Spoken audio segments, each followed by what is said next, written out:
एक महिला दोस्तों जिसकी उम्र लगभग 45-47 साल के आसपास होती है, दिखने में वो काफी ज्यादा खूबसूरत होती है। उसका जो पति है उसका एक अपना निजी मोबाइल शॉप था और उसी की दुकान पर एक लड़का काम करता था जिसका नाम आशीष था। दोस्तों आशीष मोबाइल के दुकान पर भी काम करता और जरूरत पड़ जाती तो उसका घर के भी काम कर देता था। एक दिन अचानक उसकी पत्नी को कहीं पर जाना था और दोस्तों जो उसका पति होता है, जो आशीष से वो आशीष से कहता है कि एक काम करो कि मैडम को मार्केट जाना है तो मेरी बाइक ले लो और मैं मेरी बाइक से जाकर के इसे मार्केट से जो भी सामान है तुम जाकर के खरीदवा लाओ।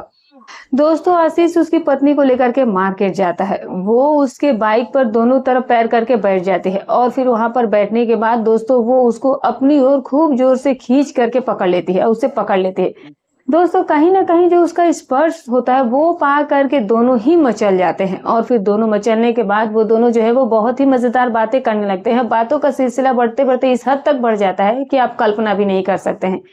और फिर दोस्तों एक दिन जो उसकी पत्नी होती है, जब घर पर कोई नहीं होता है तो वो आशीष को बुला लेती है और फिर काम के बहाने वो उसके साथ गंदी हरकतें करना शुरू कर देती है और उसके साथ वो संबंध भी कायम करती है। दोस्तों इत्तेफाकन उसकी बेटी जो थी वो कहीं बाहर गई थी तो वो अचानक से आ जाती है। उसको अपने माँ के साथ वो गलत काम करते हुए देखते हुए पकड़ लेती है। वो उसका विरोध करती, तब तक उसकी माँ अपनी बेटी के पास जाती है और कहती है कि शांत रहो, बोलना भी नहीं एक शब्द, अगर चाहो तो तुम भी कुछ एंजॉय कर सकती हो। लड़का जो है वो बहुत ही परफेक्ट है, मजा भरपूर देता है। दोस्तों ये सुनकर के जो बेटी होती है जो कुछ आगे करती है वो सुनकर के आप भी हैरान हो जाएंगे कि एक माँ अपनी बेटी को कैसे इस तरीके से कह सकती है। और फिर जो इसका अंत होता है दोस्तों वो सुनकर के आप दंग रह जाएंगे। वाकई में ये समाज को सीख देने वाली कहानी है। तो आइए दोस्तों आपको पूरी कहानी सुनाती हूँ, लेकिन उससे पहले जो नए दर्शक है जिन्होंने चैनल को सब्सक्राइब भी नहीं किया तो सब्सक्राइब कर लीजिएगा। वीडियो कहाँ से देख रहे हैं ये भी कमेंट करके बताइएगा और दोस्तों वीडियो अच्छी लगी तो प्लीज लाइक और हाइप जरूर कर दीजिएगा। आपकी इतना सपोर्ट हमें बहुत मोटिवेट करता है। तो चलिए दोस्तों अब कहानी की शुरुआत करते हैं। तो दोस्तों आज की जो सच्ची घटना मैं आपके लिए लेकर आई हूँ दिल्ली की घटना है। दोस्तों यहीं पर रहने वाला एक व्यक्ति जिसका नाम लक्ष्मण होता है, उम्र जिसकी लगभग 50 साल के आसपास रही होगी। दोस्तों लक्ष्मण का एक अपना निजी मोबाइल का शोरूम था और नीचे शोरूम था और उसका ऊपर मकान था, उसी पर वो सारे लोग रहते थे। लक्ष्मण की एक बेटी भी थी, बेटा कोई था नहीं। लक्ष्मण का जो कारोबार था वो बहुत बड़ा था, काफी सारे लड़के इसके यहाँ काम करते थे। एक लड़का था जो कि बहुत ज्यादा लक्ष्मण का विश्वसनीय था, जिसका नाम आशीष था और जिसकी उम्र 23-24 साल का था। मूल रूप से वो बिहार का रहने वाला था। वो लड़का बहुत ही ईमानदार था और अपने काम में और इतनी मेहनत और शिद्दत से किया करता था कि वो लक्ष्मण का और उसके पूरे घर परिवार का बिल्कुल ही चहेता बन बैठा था। लक्ष्मण का जो भी काम पड़ता था तो फिर लक्ष्मण आशीष से ही कहता था कि लक्ष्मण ये काम करो वो काम कर लो, क्योंकि वो किसी और के ऊपर भरोसा नहीं करता था। जब कभी भी लक्ष्मण को बाहर जाना होता तो दुकान पर वो आशीष को ही बैठा कर जाता था। हाँ, पूरी गल्ले की जिम्मेदारी उसे देकर जाता था क्योंकि आशीष आने के बाद पूरा हिसाब किताब जो था वो एक्यूरेट दिया करता था। दोस्तों एक दिन लक्ष्मण की पत्नी जिसका नाम हीरा देवी था और जिनकी उम्र लगभग 45-46 साल के आसपास रही होगी, उनको मार्केट में कोई सामान लेना था। हीरा देवी लक्ष्मण से कहती है कि मुझे मार्केट जाना है। तो फिर लक्ष्मण कहने लगता है कि टेंशन मत लो, मैं आशीष को बोल देता हूँ, वो मोटरसाइकिल से तुम्हें लेकर के जाएगा। तो वो कहती है कि ठीक है फिर कोई बात नहीं। अब दोस्तों जो लक्ष्मण होता है वो आशीष से कहता है कि तुम मैडम को लेकर के मार्केट चले जाओ और जो भी वो सामान खरीदना चाहती है तुम खरीदवा करके साथ में लेकर आना। तो वो कहता है कि ठीक है। अब दोस्तों उसकी पत्नी जो है वो नीचे आती है और जो आशीष होता है वो लक्ष्मण की बाइक लेता है और बाइक लेकर के वो उसकी पत्नी को बैठा करके मार्केट की तरफ चल जाता है। दोस्तों उसकी पत्नी जो थी वो दोनों तरफ पैर करके बैठी हुई थी। अचानक से रास्ते में गड्ढा आता है और जोर से झटका लगता है। झटका इतना तेज होता है दोस्तों कि जो हीरा देवी होती है वो आशीष से पूरा ही चिपक जाती है। उसके शरीर के अंग उसके शरीर में छू जाते हैं और कहीं ना कहीं जो उसका स्पर्श आशीष के बदन में होता है दोस्तों, अंदर से उसके कुछ अलग ही बेचैनी पैदा कर देती है। कुछ जो थी बेचैनी अलग ही बढ़ जाती है। अब दोस्तों जैसे जैसे हीरा देवी का शरीर उसके शरीर को छूता तो उसे बहुत ज्यादा अच्छा लगता था। वो जानबूझ करके अब धक्के मारना शुरू कर देता है। हीरा को समझने में ये टाइम नहीं लगता है तो वो समझ जाती है और आशीष से कहती है कि आज बाइक पर बैठा कर तुम मेरे साथ एंजॉय करना चाहते हो क्या? तो वो कहता है कि नहीं मैडम। तो वो कहती है कि देखो तुम्हारे उम्र के बराबर तो मेरी बेटी है, तो मैं अच्छे तरीके से सब कुछ जानती हूँ। तुम आज मेरे साथ जो है वो कुछ हरकतें करे हो, मुझे लाइन मार रहे हो। चलो मैं शाम को तुम्हारे सेठ से सब कुछ बता देती हूँ। इतना सुन करके दोस्तों आशीष डर जाता है, कहता है कि नहीं मैडम कुछ भी ऐसा मत कहिएगा, मैं बेकार में ही परेशान हो जाऊंगा, मेरी नौकरी चली जाएगी। तो वो कहती है कि ठीक है बताऊंगी नहीं, लेकिन फिर एक शर्त है। तो वो कहता है कि लेकिन क्या शर्त है मैडम? तो वो कहती है कि आज के बाद अब मैं जो कहूंगी तुम सिर्फ वही करोगे और जो मैं चाहूंगी वही तुमको करना पड़ेगा।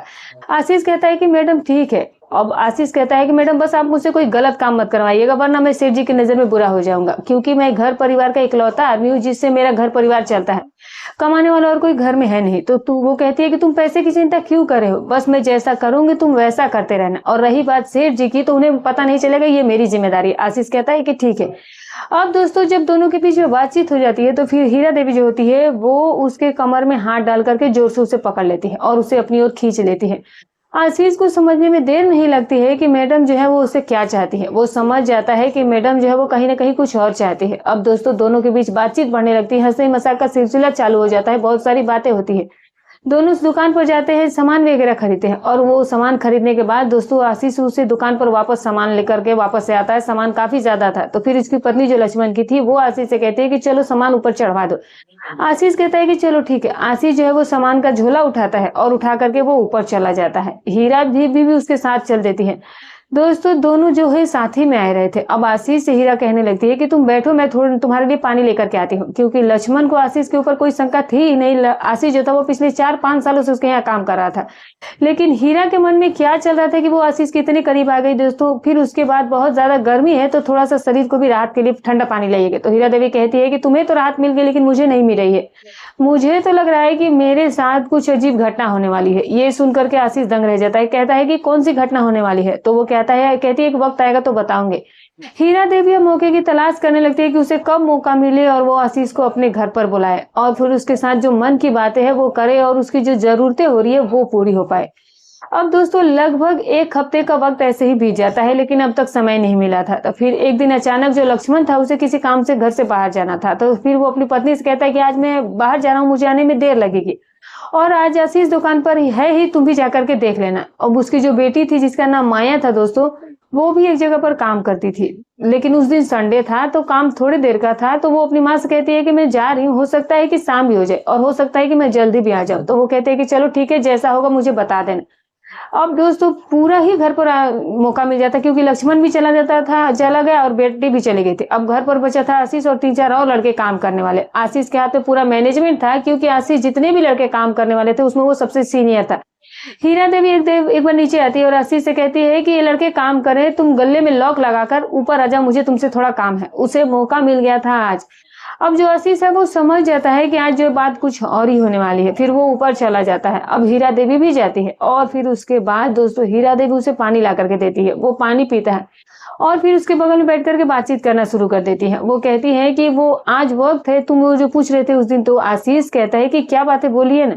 तो फिर हीरा देवी कहती है कि तुम बहुत स्मार्ट हो, बहुत ही हैंडसम लगते हो, बेशक की उम्र में तुम मुझसे बहुत छोटे हो लेकिन ऐसा लगता नहीं है। तो दोस्तों फिर आशीष जो होता है वो कुछ कहता है कि आप भी तो बहुत ही खूबसूरत है और आपकी भी उम्र नहीं लगती है कि इतनी है, और आपकी इतनी बेटी भी है इस उम्र की। अब दोनों में दोस्तों बातचीत का सिलसिला बढ़ता है। अब देखते ही देखते जो हीरा देवी होती है उसके जंघे पर हाथ रख देती है। अब जैसे ही हीरा देवी का स्पर्श होता है तो वो पूरी तरीके से जोश में आ जाता है। हीरा देवी भी दोस्तों पूरा ही मूड बना चुकी थी कि आज वो उसके साथ वो सब कुछ करना ही है। अब दोस्तों देखते ही देखते दोनों ही एक दूसरे के आगोश में खो जाते हैं और फिर शुरू होने वाला था एक गलत खेल। हीरा देवी इसको अपने बेडरूम में लेकर के जाती है और फिर दोस्तों आज वो जिंदगी जीना चाहती थी शायद जिसकी उसे कितनों दिनों से चाह थी, और वक्त भी आ गया था उसे पूरा करने का। दोस्तों हीरा देवी जो है वो देखते ही देखते बदन से अपनी साड़ी का पल्लू हटा देती है, और जब आशीष देखता है उसे तो मानो वो बिल्कुल ही दीवाना सा हो गया था, क्योंकि अभी तक उसने सिर्फ स्पर्श किया था लेकिन आज वो अपनी नजरों से सब कुछ देखने वाला था। दोस्तों उसकी आंखें टिपटिपाने लगती हैं, क्योंकि उसकी जिंदगी का ये सुनहरा अवसर उसके लिए पहली बार था कि क्योंकि उसने आज से पहले ऐसा किसी को देखा नहीं था और ना ही अपने जीवन में उसने कभी उम्मीद की थी कि ऐसी उसके साथ कोई कहानी बनेगी। अब उसके बाद दोस्तों वो एक एक करके अपने कपड़े हटाना शुरू कर देती है। अब उसके बदन पर सिर्फ कुछ कपड़े बचे थे और इन कपड़ों में देख करके जो आशीष था उसकी बेचैनी, उसकी उत्सुकता कुछ अपनी चरम सीमा पर पहुंच गई थी और आशीष अपने आप को रोक नहीं पाता है और फिर वो उसके गले में लिपट जाता है और फिर दोस्तों उसके बाद वो शुरू हो जाता है। इतना वक्त लग जाता है दोनों को कुछ पता ही नहीं चलता है। दोनों एक दूसरे के साथ उस पल को बहुत ही अच्छे तरीके से जी रहे होते हैं। हीरा और जो आशीष होते हैं वो दोनों ही बिस्तर पर थे और दोनों एक दूसरे के साथ बड़ी ही समय के साथ लगातार समय बिता रहे थे। चाहे उनको टाइम की भी फ़िक्र नहीं थी। अब मानो उनकी इच्छाएँ जो थी वो बढ़ती ही जा रही थी। अब वो उस अनुभव का, वो सुख का भरपूर आनंद ले रही थी क्योंकि वो जवान लड़के के साथ सब कुछ कर रही थी। आशीष भी उसमें उसके साथ दे रहा था। अब दोस्तों ये गंदा खेल चल ही रहा होता है, दोनों का समय का पता भी नहीं चलता है और काफ़ी वक़्त भी हो जाता है। और इसी बीच दोस्तों जो माया थी, जो उसकी बेटी थी, वो आ जाती है। पहले तो शॉप पर आती है तो देखती है कि आशीष वहाँ पर है नहीं। सीढ़ी पकड़ करके वो सीधा ऊपर आ जाती है। जब दरवाज़ा खुला देखती है तो फिर ऊपर आने के बाद दोस्तों वो इधर-उधर देखती है तो कोई नहीं दिख रहा है। और फिर वो अपनी माँ के कमरे की तरफ जाने का प्रयास करती है। देखती है कि उसकी जो माँ है वो आशीष के साथ हमबिस्तर है। ये देख कर के वो बहुत ज़ोर से चीखती है कि ये क्या हो रहा है? इतना सुनते ही दोनों घबरा जाते हैं। उठते हैं, किसी तरीके से वो अपने कपड़े वगैरह ठीक करते हैं। अब ये सुन कर के, देख कर के दोस्तों जो हीरा देवी थी वो बिल्कुल ही दहशत में आ जाती है कि अब बेटी देख ली है तो अब उसके पास क्या होगा? उसके पास कोई रास्ता नहीं था। अब क्या करे, क्या जवाब दे? माया जो थी वो पूरी तरीके से गुस्से में लाल हो चुकी थी। वो अपनी माँ से कहने लगती है कि एक नौकर के साथ ऐसा सब कुछ कर रही हो जो तुम्हारे यही नौकरी करता है, और आशीष से कहती है कि तुम्हारी हिम्मत कैसे हुई मेरे माँ के साथ ये सब कुछ करने की। आशीष उसके सामने हाथ जोड़ करके खड़ा रहता है। वो कहता है कि जो भी कुछ हुआ वो बस इत्तेफाक था, ना तो हमने कभी इस चीज की उम्मीद की थी और ना ही कभी हमने इस चीज के बारे में सोचा है। पर कैसे क्या होगा मैं इस बारे में आपसे कुछ नहीं बता सकता है। तो वो समझ जाती है कि कहीं ना कहीं मेरी माँ ने ही इन सब चीजों के लिए बढ़ावा दिया होगा, वरना इसकी इतनी हिम्मत कैसे हो सकती है। वो अपनी माँ के ऊपर हावी हो जाती है। वो अपनी माँ को डांटना शुरू कर देती है और तभी उसकी माँ उससे कहती है कि बेटी हो, बेटी की तरह रहो, आओ मैं तुम्हें एक बहुत अच्छी बात बता देती हूँ। तो वो कहती है कि अब कौन सी तुम मुझे बात बताओगी? तो वो कहती है कि देखो, जो ये आशीष है ये अभी नया लड़का है और जो कुछ करता है ये बहुत ही अच्छे तरीके से करता है। मैं चाहती हूँ कि एक बार तुम भी ट्राई करके देख लो। इतना सुनते ही दोस्तों माया गुस्से से लाल हो जाती है कि तुम अपना मुंह तो काला कर ही रही हो और साथ में साथ मुझे भी इस गंदगी में ही ढकेलना चाहती हो। तुम कैसी माँ हो? आने दो पापा को, मैं सारी बातें उन्हें सच सच बता दूंगी। अब दोस्तों वो अपनी बेटी से कहती है कि बिल्कुल भी ऐसा कुछ मत करना, वरना तुम तो जानते हो कि मेरी जिंदगी बर्बाद हो जाएगी। इतना सुनते ही माया थोड़ा ठिठक जाती है। कहती है कि आपकी जिंदगी बर्बाद हो जाएगी मतलब? मैं कुछ समझ नहीं पा रही हूँ, आप कहना क्या चाहती है? अब जो उसकी माँ थी दोस्तों, हीरा देवी, उसे कुछ ऐसा बताने वाली थी जिसे सुनकर के उसके और भी ज्यादा होश उड़ने वाले थे। अब दोस्तों जब बेटी बार बार पूछती है कि मुझे ठीक ठीक से बताओ कि तुम आखिर कहना क्या चाहती हो और आपकी जिंदगी कैसे बर्बाद हो जाएगी, मैं समझ नहीं पा रही हूँ। अब उसके बाद दोस्तों जो हीरा देवी होती है बगल में बैठाती हैं और कहती है कि तुम्हें पता है कि तुम्हारी अलावा मेरी कोई दूसरी संतान क्यों नहीं? तो कहती है कि नहीं। तो वो कहती है कि दरअसल जो तुम्हारे पिता है वो इन सब चीजों में बहुत ज्यादा इंटरेस्ट नहीं रखते हैं और ना ही वो इन सब चीजों में बहुत सफल है। किसी तरीके से तुम पेट में आ गई और उसके बाद मुझे दूसरी संतान हुई ही नहीं, वरना मुझे कोई और बेटी बेटा हो सकता था। अब जो शारीरिक सुख है वो मुझे दे नहीं पाते हैं और उसे पूरी तरीके से वो मोटिवेट कर देती है और मोटिवेट कर भी ले जाती है। अब दोस्तों वो अपनी बेटी को आशीष के साथ ये सब कुछ करने के लिए मना भी लेती है, एग्री भी करवा लेती है और उसकी बेटी माया भी इस चीज के लिए तैयार कर लेती है। लेकिन जो आशीष था वो उस नेचर का था नहीं। अब जब हीरा देवी उसे कहती है कि आशीष तुम चाहो तो तुम इसको भी एक बार ले जा करके दिखा सकती हो, आशीष हीरा देवी के सामने हाथ जोड़ लेता है और कहता है कि मैं आपके साथ जो कुछ भी मैंने किया वो मेरी एक गलती थी, लेकिन ये मैं गलती अब दोहराना नहीं चाहता हूँ। वो बस इत्तेफाक था जो कि अब मेरे और आपके बीच में ऐसा सब कुछ हो गया। अब मैं इसके साथ ऐसा कुछ भी नहीं करूंगा। इतना सुन करके दोस्तों जो माया होती है वो उस समय तो उसकी भावनाओं में पूरी तरीके से बह चुकी थी, लेकिन आशीष की बात सुनकर के उसका दिमाग खुल जाता है। वो समझ जाती है कि आशीष जो है वो कहीं ना कहीं अच्छा लड़का है और ये काफी ज्यादा समझदार भी है। वो माया का पूरी तरीके से दिल जीत लेता है और यही से माया और आशीष के बीच बातें होने लगती है। अब हीरा देवी के रास्ते भी खुल जाते हैं। माया कहती है कि चलो ठीक है, जो कुछ चल रहा है वो बस घर के अंदर ही रहना चाहिए, बाहर नहीं जाना चाहिए। अब दोस्तों हीरा देवी और जो आशीष का ये प्रेम प्रसंग था वो चलते जा रहा था और बहुत टाइम तक चलता है। माया और आशीष का भी इस बीच नजदीकियां बढ़नी शुरू हो गई थी। एक दिन हीरा देवी माया से कहने लगती है कि बेटी मैं चाहती हूँ कि तुम आशीष से ही शादी कर लो। अब दोस्तों कहीं ना कहीं जो माया थी वो भी आशीष से प्रभावित हो चुकी थी। वो कुछ कहती नहीं है, बस मुस्कुरा करके हट जाती है। अब हीरा को देवी को भी समझने में ये देर नहीं लगती है, क्योंकि आशीष और हीरा देवी जब साथ में थे तो फिर आशीष से वो पूछते है कि तुम्हें मेरी बेटी कैसी लगती है? तो आशीष कहता है कि आपकी बेटी बहुत खूबसूरत और सुशील है, सर्वगुण संपन्न है। तो हीरा देवी कहती है कि क्या तुम उससे शादी करना चाहोगे? आशीष जो है वो हाथ खड़ा कर देता है, कहता है कि देखिए आप चाहती हो कि मैं बेटी से शादी करूं, बेटी के साथ भी रहूं और आपके भी साथ रहूं, तो ये मैं नहीं कर पाऊंगा। हीरा देवी जो है वो थोड़ी देर के लिए गुस्सा होती है और कहती है कि मैंने तो माया का मन लेने के लिए बोला तो माया को जो चेहरा था वो मुस्कुराहट से भर गया था। मुझे एहसास हुआ कि कहीं ना कहीं वो इस चीज के लिए तैयार है, इंटरेस्टेड है। अगर उसने मुझसे पूछा तो मैं क्या जवाब दूँगी कि तुमने मना कर दिया? तो वो कहता है कि मैं माया से बात कर लूँगा, वो आप मेरे ऊपर छोड़ दीजिए।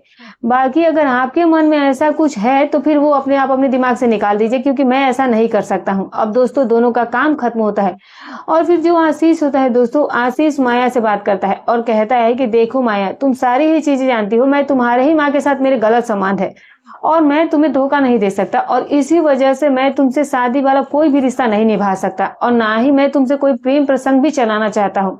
जो संबंध जैसा है मैं उससे भी निकलना चाहता हूँ, लेकिन अब तुम्हारी माँ मेरा पीछा ही नहीं छोड़ रही है। बस मेरे पास एक ही रास्ता है कि मैं नौकरी छोड़ करके यहाँ से चला जाऊँ, तभी मैं इन सब चीज़ों से छुटकारा पा सकता हूँ, वरना मेरे पास कोई रास्ता नहीं है। अब दोस्तों माया ये बात आशीष की सुन करके थोड़ी उदास हो जाती है। आशीष कहता है कि बुरा मत मानना, बस आराम से एक बार सोच कर देखना। दोस्तों कहीं ना कहीं जो आशीष था उसे लगने लगा कि मैं किसी जाल में फंस चुका हूँ और इसका जो परिणाम होगा वो बहुत ही बुरा होगा। एक दिन आशीष जो है वो लक्ष्मण से कहता है कि मुझे घर जाना है, मुझे पैसों की जरूरत है। तो लक्ष्मण कहता है कि ठीक है, फिर कोई बात नहीं। लक्ष्मण उसका पूरा हिसाब कर देता है। अब आशीष किसी से नहीं बता रहा है कि मैं घर जाने वाला हूँ। हिसाब पाती वो तुरंत वहां से निकल लेता है और फिर वो अपने घर के लिए रवाना हो जाता है। लक्ष्मण ऊपर जाता है तो उसकी पत्नी हीरा देवी लक्ष्मण से कहती है कि आशीष को ऊपर भेज दो, कुछ काम है। तो वो बताता है कि आशीष तो घर चला गया, उसके यहाँ कोई दिक्कत है कि तो अचानक ही वो चला गया। इतना सुनते ही जो हीरा देवी थी वो निराश हो जाती है। अब दोस्तों वो अपने पति के सामने उसको तो फोन कर नहीं सकती थी। जैसे ही लक्ष्मण ऊपर से नीचे आता है तो फिर हीरा देवी जो है वो आशीष को फोन करती है। आशीष फोन उठाता है तो हीरा देवी उसे डांटना शुरू कर देती है, कहती है कि तुम मुझसे बिना मिले चले गए।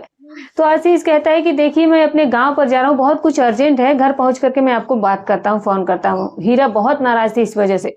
उसकी जो नाराजगी थी वो बिल्कुल वाजिब थी, क्योंकि वो उसे बिना मिले ही चला गया था। हीरा भी कहीं ना कहीं उसे मोहब्बत करने लगी थी। हीरा देवी की वो जरूरतें को पूरा किया करता था, लेकिन जो आशीष था वो काफी बुद्धिमान था। उसे लगा कि मैं फंस रहा हूँ माँ बेटी के चक्कर में, कहीं ऐसा ना हो कि मेरे ही साथ कुछ उल्टा सीधा हो जाए। तो वो अपनी जान बचा करके निकल जाता है। तो कभी कभी दोस्तों ऐसा होता है कि कुछ लोग जो होते हैं वो भाग जाते हैं। तो दोस्तों इस तरह से आशीष जो है वो सुरक्षित बचकर निकल जाता है और उसने बिल्कुल ही सही डिसीजन लिया। और इस तरह से अब ये जो कहानी थी दोस्तों यहीं पर खत्म हो जाती है। अब दोस्तों कई बार प्रेम प्रसंग में ऐसी घटनाएं हो जाती है जिसमें जान तक चली जाती है। शायद अगर आशीष बुद्धिमानी से काम नहीं लेता तो उसके भी साथ ऐसा ही कुछ हो जाता है। तो दोस्तों बहुत सारे ऐसे लोग हैं जो दो लोगों के चक्कर में पड़ जाते हैं और दोनों के ही मजे ले लेते हैं, लेकिन जब मजे लेने लगते हैं तो फिर जो उसका अंत में परिणाम आता है वो बहुत कष्टकारक होता है। तो दोस्तों जो आशीष था वो बुद्धिमान व्यक्ति था और वो इसीलिए बचकर निकल जाता है। तो दोस्तों ये रही कहानी। दोस्तों हमारी कहानी सुनाने का उद्देश्य किसी की भावनाओं का ठेस पहुंचाना नहीं, ना ही किसी के दिल को आहत करना है। बस केवल आपको सतर्क करना है, आपको जागरूक करना है। तो फिर मिलूंगी कल एक और नई अच्छी सच्ची रोचक कहानी के साथ। तब तक अपना और अपने परिवार का ख्याल रखें।